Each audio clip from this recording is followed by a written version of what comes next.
Hey everybody, welcome back to Lettermen Row. It's time for Bold Predictions, the most fun video of the week where me, the most accurate, bold prophesier in the history of college football. Wow. Is that a word? Prophesizer? That's a word. The other It is one now, if you make it so. That's me, the king of this show, the king of bold predictions, Austin Ward, joined by my minions, Jeremy Birmingham and Spencer Holbrook. There was no game last week, so I couldn't wow you guys with my amazing prognostication skills for the Maryland game. That's unfortunate, but that just means I've got to be doubly impressive on Saturday as Ohio State takes on Indiana for a top 10 showdown. I think I've covered all the bases there, Berm. Yeah, I think we could just wrap it up. Thanks for watching, everyone. Anyway, do you have some bold predictions this week, Berm? I'll just start, okay?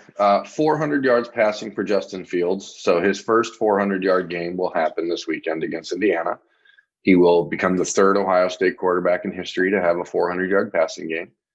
And that's where I'll kick it off. I just don't see the Hoosiers being able to stop Garrett Wilson, Chris Olave, Jamison Williams, and the rest of the Buckeyes receiving core for very long. I think they're going to try really early to come out and put pressure on Fields and blitz the quarterback and try to force the Buckeyes to change what they're doing. But ultimately, the value of Garrett Wilson in the slot changes the entire offense to the point where the Buckeyes don't need a slow developing pass play to get a bunch of yards, and a lot of teams do. So I think Buckeyes will hit that early a couple times, those little crossing routes, and then off and running 400 yards. Yeah, this might become a theme when you look at the Indiana defense, which, that's supposed to be Tom Allen's forte. And yet I get that the talent disparity is what it is between Ohio State and Indiana, but, the Buckeyes are rolling up for at least 49 points, 50 points every single time that they play the Hoosiers. I don't see how this defense is any different than the other ones that have failed to slow down the Buckeyes even before Justin Fields and this Death Star passing attack. But I'll leave that for Berm's prediction and let Spencer jump in now. Austin, you might be mad at me. I don't know your prediction, but I'm going to predict that 3 different Buckeyes defensive backs have interceptions.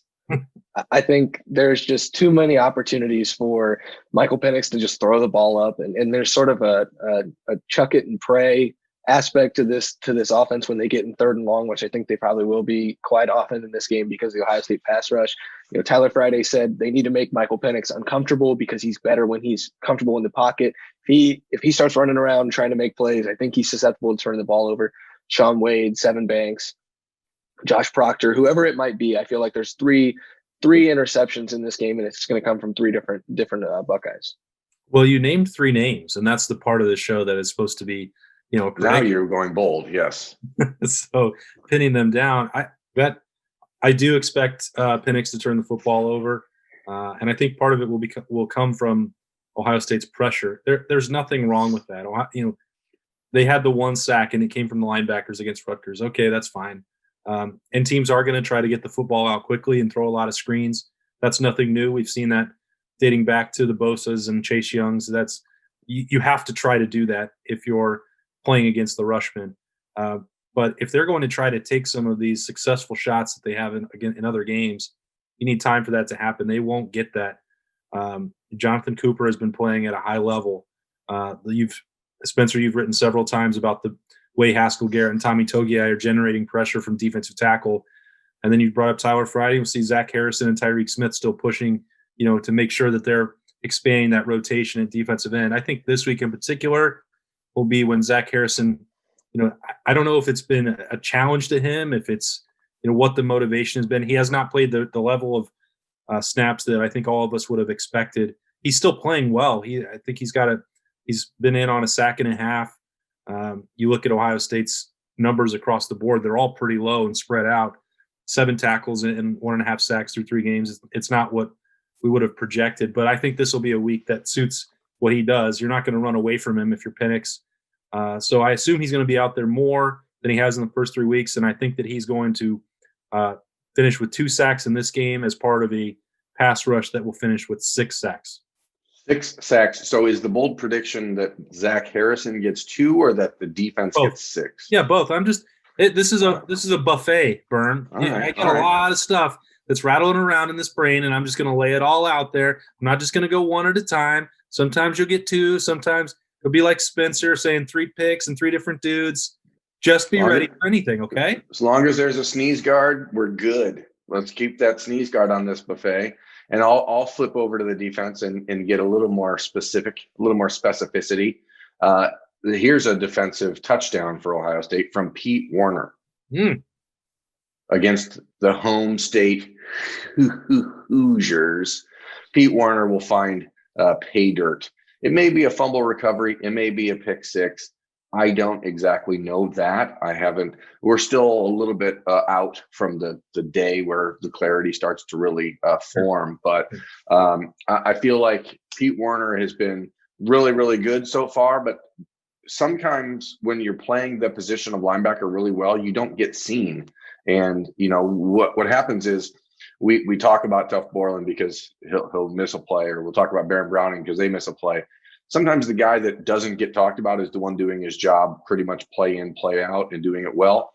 And I think that this weekend, because of the propensity for Michael Penix to turn the ball over, Pete Warner is a guy that I think will be the beneficiary of that. I'm starting to formulate a vision.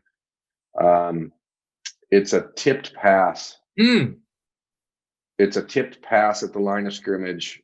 Do you know who tipped it? Jonathan Cooper tipped it. Oh, boy. And Pete Warner intercepted it and returned it for a touchdown. It is going to be a 34-yard touchdown.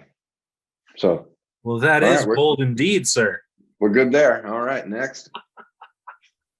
That's as bold and as specific as we can possibly get. I'm going to go a little more. Notepad out again. He's not been giving us the crazy score predictions like normal.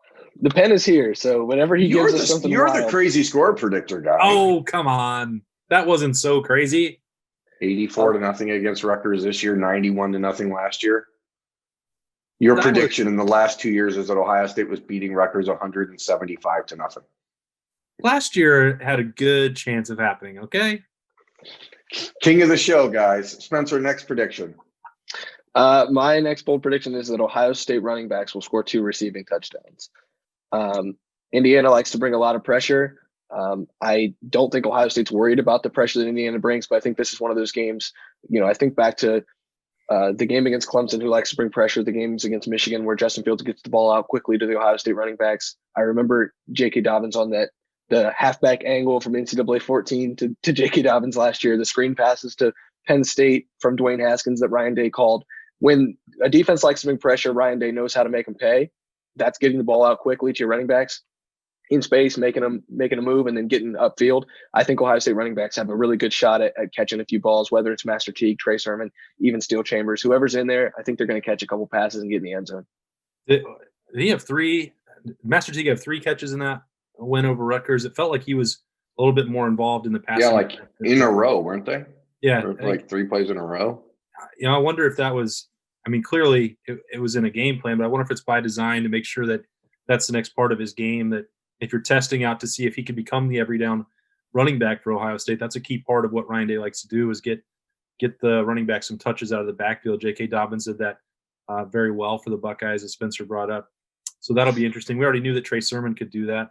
I think that this is the week, guys. I'm really going to go out on a limb and say that Trey Sermon scores a touchdown for the Ohio State Buckeyes. I'm scaling it back a little bit. Good idea. Not going to be 3, not going to be 2, but 1. He was on the way to the end zone. He was going to break through. You could see that confidence coming on that fourth quarter drive, 64 yards before he left that game with an injury. Still expecting that he'll be ready to go. He was practicing last week. Didn't get an availability report because Ohio State, nobody was available to play after Maryland canceled.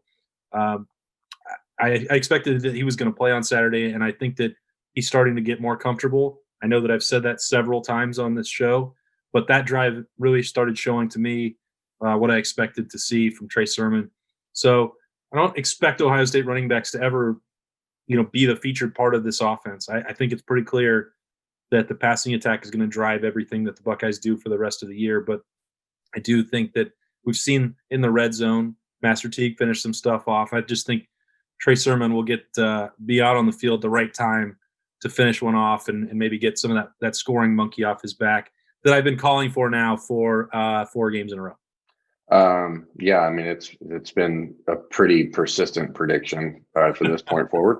I'm going to take It doesn't mean it's Spencer's. not bold. No, I mean, it's getting bolder. In fact, that's the way it works. I'm going to take Spencer's prediction, put the thing down, flip it, and reverse it, and say that Ohio State's receivers will score 2 rushing touchdowns. Whoa. Against Indiana on Saturday. Whew. Yeah, that's what I did. You carry the 1, and then you put the thing down, and then you flip it and reverse it. Right. Okay. So, because to Spencer's point, that song came out before Spencer was born, I think. That's true, Spencer. That was you. We'll talk about this offline. The pressure that Indiana brings, I think the reason that Ohio State wanted to showcase that little dump pass to Master Teague and those guys on against Rutgers was to make sure people know it exists, and then you don't use it. So I think what we watched against Michigan last week with Wisconsin is going to be that similar kind of that end around that we saw with Garrett Wilson against Penn State. That's how you really beat an aggressive defense, as you change direction of the field. I would expect to see maybe a true reverse as opposed to just an end around, something to get guys a little momentum in the open field.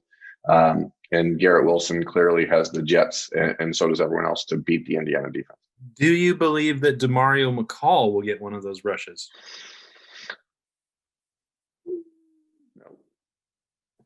No.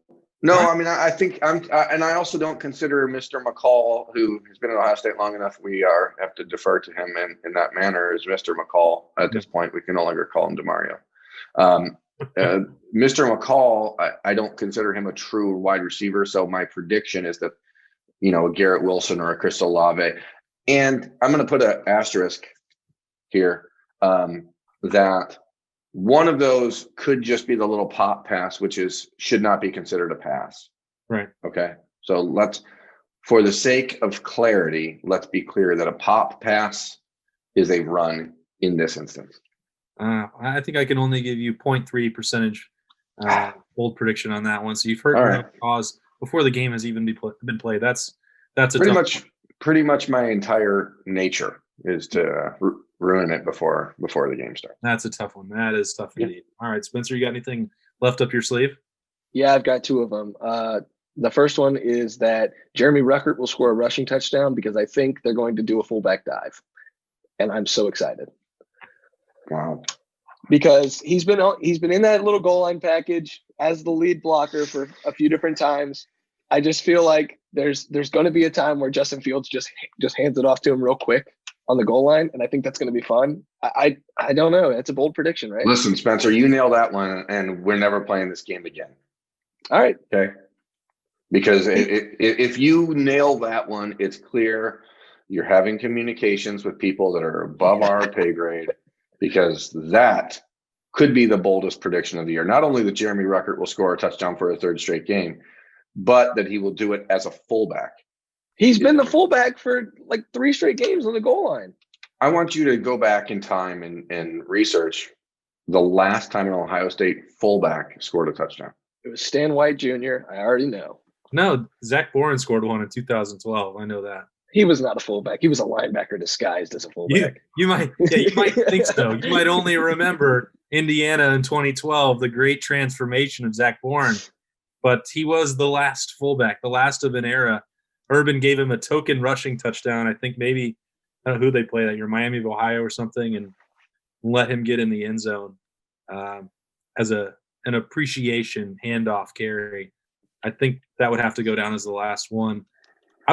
What I find fascinating about that one, Spencer, is that if Ohio State wanted to hand it to a fullback, like Jeremy Ruckert they're not going to rep a bunch of handoffs for him.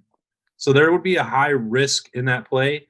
Whereas if you put Cade Stover or Mitch Rossi in as that fullback, you don't have to worry about, handoff exchange, issues in communication. Those guys are used to taking handoffs. Like I don't know that Jeremy Ruckert has ever taken a handoff in his life.